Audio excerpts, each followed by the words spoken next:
to another edition of the In Conversation With series, where we talk to University of Cumbria alumni about what they're up to now in their careers. I'm Naomi, a Careers and Employability Coordinator here at the university, and I'm joined today by Gareth Smith, a Coaching and Sports Development graduate. Gareth is currently a Coach Education and Football Development Officer at Manchester Met University and a First Team Recruitment Scout at Preston North End FC.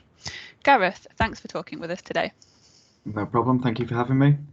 We're very glad to have you here. So have you always wanted to work in football then, being, kind of a sports graduate? Yeah, I have. Yeah, from quite a young age, football's kind of been the main passion, the thing which I kind of always go to in some free space or free time. So kind of through my experiences, obviously, at school, college, and then going into university, that was the main aim, was to try and get into football or get into sport more broadly first, then hopefully into football at a later stage. So yeah, it's always been kind of like the passion, and always tried to be involved with it at some level. So kind of throughout my time at university was using that time that was available to get out into kind of local grassroots football clubs, coach the university side, and just gain as much experience as I can in the hope that one day in the future I'd be able to work either in sport or more specifically in football. Brill, yeah. So you mentioned there kind of getting experience while you were at university, coaching the university football team and looking at grassroots football. Was that the type of thing that helped you to find out about opportunities for work, within football and then also sport more generally, or were there other things that you were up to as well?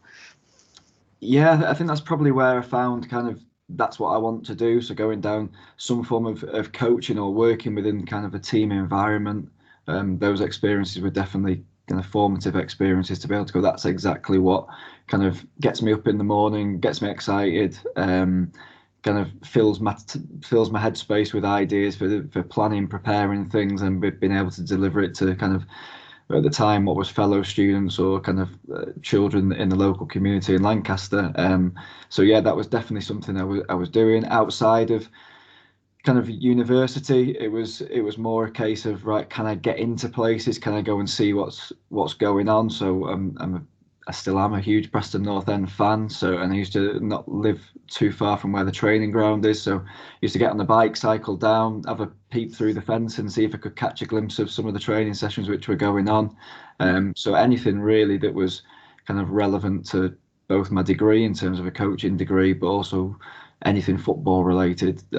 Obviously I was interested in it, but wanted to gain as much experience of what it actually meant and where it could lead in the future. Yeah, definitely. That sounds great. So thinking about your career journey so far then, you're involved in both football development and scouting for a local team. Yeah, that's correct. Yeah. Yeah. So the work at the university is more kind of providing a pathway for students, and then kind of working in our local community to provide different opportunities from young children who might just be kind of starting their football journey all the way through to then maybe some professional teams who will use some of our facilities, or students who are looking to kind of progress themselves as players or as coaches of the future. Okay, that sounds really interesting. So is there something that you find particularly rewarding about those jobs then? Something that stands out for you? Yeah, I think the main thing really is that I always kind of, you have to pinch yourself sometimes, is there's probably thousands, if not millions, of people who want to work in football or want to have some form of a job in football. So I know I'm quite fortunate and privileged to be able to do that. I think being able to work with such a range of different people on a daily basis is probably the most exciting part of it. There doesn't seem to be a day that's the same, even if it's kind of a match day and you're either out coaching at a game or you're watching a game. There's always something different happening. It's either in a different ground, different stadium, it's different people around you, different opposition, different kind of setups, things like that. So I think kind of the diversity of it, but also then working with so many different people, is probably the most rewarding side of things, because you're constantly learning off different people's experiences, both young and old, and picking up new bits along the way. There always seems to be kind of either a new trend coming along, or someone's experienced this in kind of their environment, right? What does that mean for us in the future? So it's constantly evolving, but I'd probably say the main thing is kind of working with like-minded people on a daily basis. Yeah, I think that always makes a job feel rewarding and good to do, doesn't it? If you're working with people who are on the same page as you and you're all working towards the same goal, I think that's a really good feeling. Yeah, definitely. I think that shared, like you said there, the kind of the shared understanding or the shared enjoyment of something can go a long way to making you one kind of feel valued in the workplace that you're in, but then also it kind of drives you on a little bit more that you've got people around you who are working towards the same goal, have got the same passions of you. You tend to put a little bit more of your energy into the work. Yeah, definitely. I definitely agree with that. So, is there anything that you find challenging about those jobs then? It sounds like you're quite busy, as you said, lots of variety, things are constantly evolving. Is there anything, yeah, that is particularly challenging about those aspects of it? Yeah, probably one of the things is everybody seems to have an opinion on football. Everyone's kind of like a football expert. So it's quite difficult sometimes to kind of just focus on, right, this is kind of what I'm doing. This is what this is what the job is at hand, whether it be working at the university or working in the football club is kind of really trying to focus in on this is what you're doing. Everybody's got an opinion about everything from from the postman to somebody in the catering team, all the way through to the actual the managers and the coaches. Everyone's got their opinion and quite happy to voice it. It's sometimes it's trying to keep what is in most cases kind of the noise outside of your head and be really really focused on kind of either who you are or what your job is and really focusing on the role. I think the other challenges you alluded to there is in terms of the time commitment. It's Hmm. probably something that I wasn't aware of is coming through university and graduating is how much time it does consume. And I think that's why, going back to a previous point, it's so important to have kind of the energy and the passion for doing what you do, because it is going to consume quite a lot of your time. I said earlier, there's thousands, if not millions, of people who want to work in sport or specifically football. Hmm. So you're quite dispensable. I guess that's the challenge. Is if you disappear, there's probably a lot of other people who can come in and do a similar job to you. And with that, you've just got to stay really current, kind of stay focused on where maybe in terms of football, where the game's going in the future, keeping up with maybe technological advances, making sure that your knowledge is up to date, making sure kind of the networks which you keep are the most relevant ones to make sure you're in the best position possible. If unfortunately you do lose a position, you're in a good position to be able to come back in somewhere. Hmm. Um, and I think then the other challenges is understanding kind of the money side and the finances of it. Everybody sees football as kind of this big, mega rich, multi-billionaire kind of sector. But actually, at kind of the levels that the majority of people, myself included, that are kind of working at, there isn't those mega bucks of multi-millions of pounds. So I think that's something to really consider when kind of the students are graduating and starting to look at Hmm. jobs and where they want to be, is having that real understanding of where does it balance off. I'm quite accepting of that fact because it is a passion and it's something that I really enjoy. But I think it's one of those other challenges that you kind of throw into the mix, that it's such a competitive industry that there are so many people out there who can do similar roles. How do you make yourself kind of stand out from the rest and kind of add value to the organizations you're working for? Yeah, absolutely. I think that's really insightful and some good points there. For people who are thinking of going into similar areas once they graduate. So I suppose kind of related to that then, and maybe picking up on something you were mentioning there about focus and commitment. Do you think there are any top qualities or attributes that would help a person, a graduate maybe, to succeed if they're wanting to go into the football industry? Yeah, I mean, I think probably off the things that I'll mention in a moment, I think it's probably worth saying that everything's kind of underpinned by the knowledge, Hmm. and mostly knowledge gained through practical experience. Obviously linked into kind of the academic knowledge that they'll be gaining through the university, but I think the most important thing is then applying that almost theoretical knowledge in the practical settings of whatever areas within football they want to get into. The things like hard work, kind of willingness to kind of roll your sleeves up and get stuck into the task at hand, that is underpinned by the knowledge. Obviously everybody can work hard, But if they haven't got that base knowledge, and kind of aren't keeping current with the knowledge, which I mentioned a moment ago, I think that's the real key. Is it's such a fast evolving world in general, but more specifically in football.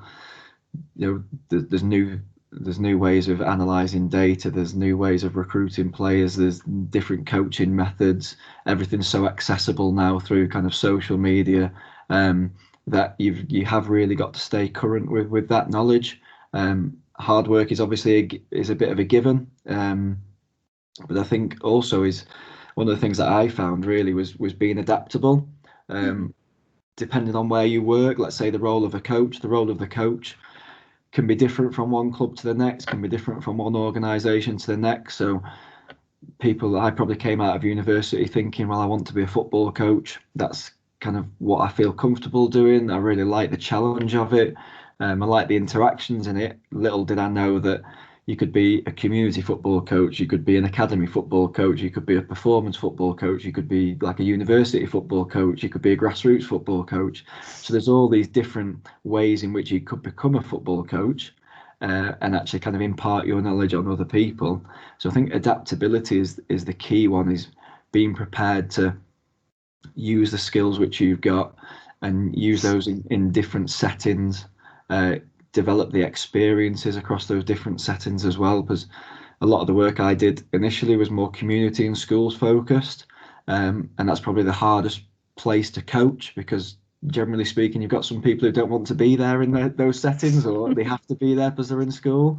So if you can handle a group of kind of key stage 1 primary school children, I think you can handle a group of anything.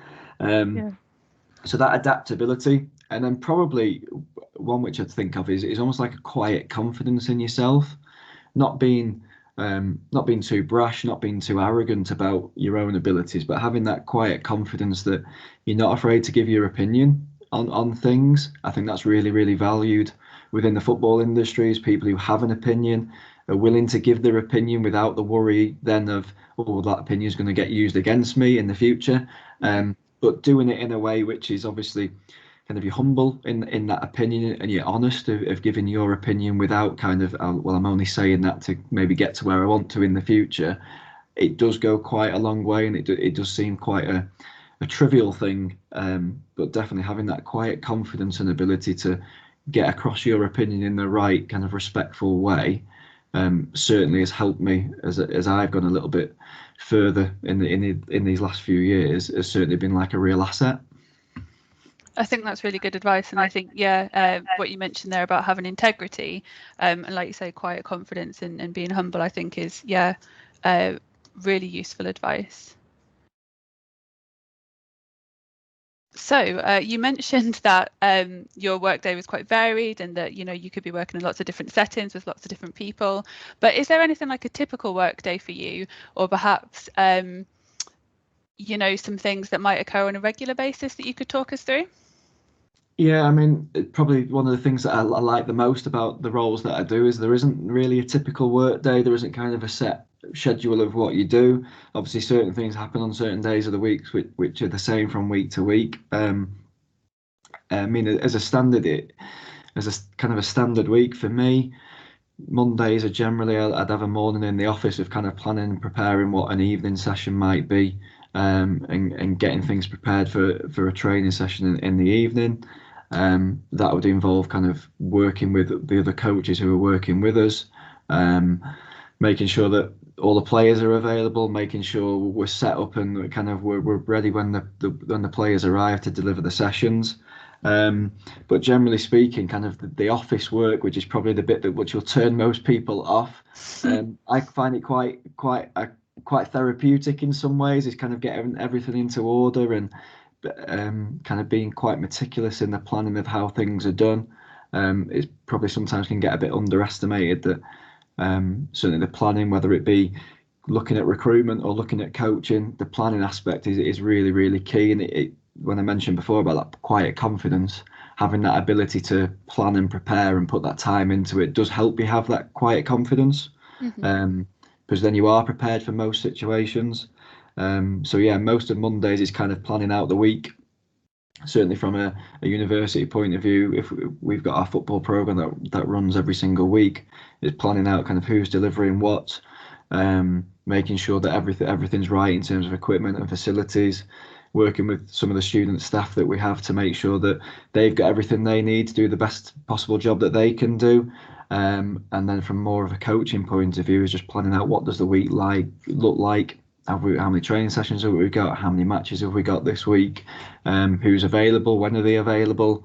And then more from a recruitment point of view with the football club, it'd be kind of going out and observing maybe two live games a week in normal circumstances. Obviously, we've been effective recently, but going out and watching 2 games a week, there's a lot, again, preparation's key for that, is kind of understanding who we're going to watch, what players are we focusing in on, kind of what attributes are they, what experiences have they got, and then obviously going to watch the games themselves, and then the work that goes into it afterwards. So kind of a bit of reflective work from both sides of the role, really, in terms of how things have gone, how do people perform in the games, where would they position themselves maybe in the football club, let's say. So it is I find it quite a nice balance between, there's what I would call the out on the pitch work, where you can get out, you can get hands on either watching the games or working with players, and then there's the office work, which is more kind of the planning and the preparation, of making sure that everything's kind of in place, ready for hopefully a really successfully delivered session or delivered program. Yeah, that sounds really varied and really interesting. Yeah, and the idea of maybe having those different settings, as you say, and different kind of focuses throughout the week, is something that I'm sure people will find, yeah, really interesting. So you mentioned before that when you were just out of university, you wanted to be a football coach, but you weren't aware of all the different options you kind of described there about different types of football coaches. So kind of looking back to that time, what advice would you give to your younger self who's maybe just graduated, fresh out of the University of Cumbria, and is looking to start his career? Yeah, I mean, I think the first thing is find out what is out there. So I think that can be done at any stage, whether it be someone who's ready to graduate this summer or someone who's coming up to graduating maybe in a year's time or 2 years' time, is actually really understand what kind of roles are out there, what the industry actually looks like. And like I said before, that's ever evolving. So there's new roles popping up left, right, and centre all the time, in terms of titles, in terms of what that role is. Obviously now with websites, social media, and things like that, it's a lot more accessible to find out. If you're based up in Cumbria, look at the local football teams that are around. What's their staffing structure like? You can, generally speaking, go on their website, and there's usually a who's page, and you can get a rough idea of kind of what are the roles available. Are they based within the first team? Do they have an academy set up? What type of roles do they have within the academy? And then what type of roles do they have in the community setting as well? So you can generally pick up a picture of what roles are out there within the areas that you may be studying in at the moment, or or the area that you might be living in. And I think that's probably a really good starting point. The second part of that is then go and find the job description, or go and find the person's specification or job advert of that role. So if there's a role that stands out for you, where you go, actually, that's something that I really like, I like the sound of it, is go and find out what that actually looks like. Now, obviously, that differs from club to club or organisation to organisation, but you'll get a general feel of kind of what are they looking for in you as an individual, whether that be kind of your key skills, whether that be your qualifications, whether that be your previous experience.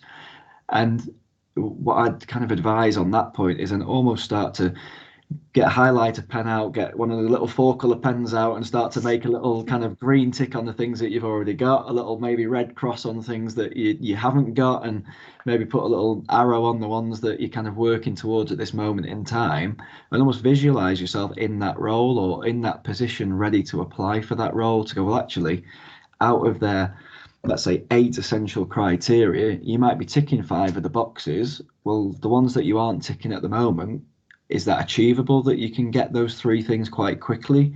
What do you need to do to achieve those 3 things? And that might purely be on a knowledge basis. It might be something which you can go and research and find out some further information. it might be something that you need to go out and actually go and experience, albeit whether it be a coaching experience, whether it be something more theory based, maybe an extension to academic programs. But I think they're the things which I didn't do.